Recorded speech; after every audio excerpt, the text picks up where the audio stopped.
ممكن تشرح لنا وللجمهور اللي بيتفرج عليك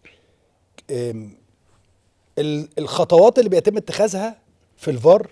بمعنى بروتوكول الفار. نعم، عايز بروتوكول الفار. بروتوكول، لا ما بروتوكول الفار هم مسمينه الفار كده. احنا اوكي، قول لنا انت بروتوكول الفار. وهل المخرج له تأثير على اي مخرج، مش محمد ناصر؟ اي مخرج. ما هو ده ليه؟ عشان الناس تبقى فاهمه ان الفتره اللي جايه ايه اللي بيحصل. بالظبط. لما اسمعوا منك انت راجل اتعاملت مع الفار منذ ان انشئ لغايه دلوقتي، بالظبط. فاحكي لنا الموضوع ده برضو.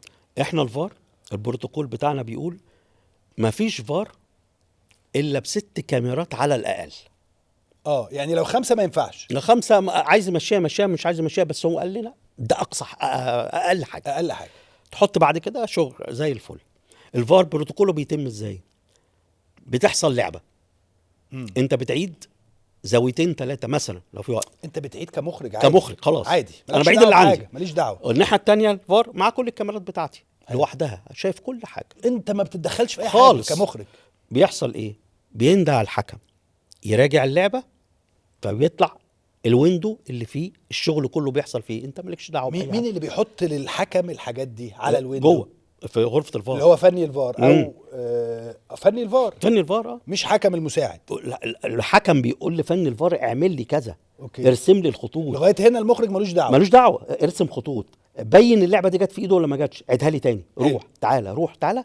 وفي الاخر بيقول للحكم شفت، الحكم بيدي القرار، انا باخد القرار فقط لا غير، ماليش دعوه باي حاجه. المخرج ليس له دور في اي حاجه في الفار خالص، تنسيقيا فقط. بتنسق. امال ايه اللي بيتقال ده؟ اي كلام، مصطبه اعلام، مش مشكله. هو بيسحر كاميرات، بيعمل مش اي كلام في اي كلام. المخرج ملوش علاقه بالفار غير تنسيق مع، بيقول لي لو سمحت في زاويه، بيكلمني على الايربيس جوه العربيه، في زاويه انا مش عايزك تعيد غير دي خالص. وانت هنا مطالب ان انت ما تعيدش غيرها. وانا بعمل كده.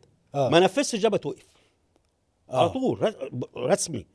ما نفذتش بتتوقف. يعني الفار انت عندك 5 اعادات مثلا، اللي بيكلمك في الايربيس بيقول لك اعمل الاعاده رقم 1 ورقم 2، ما تقدرش تعمل ال3 التانيين. لا يمكن، حتى لو بعد القرار، حتى لو باينين اكتر من دي. مالكش انت تطلعهم بره الشغل. ما ينفعش، هو خلاص انا التزمت.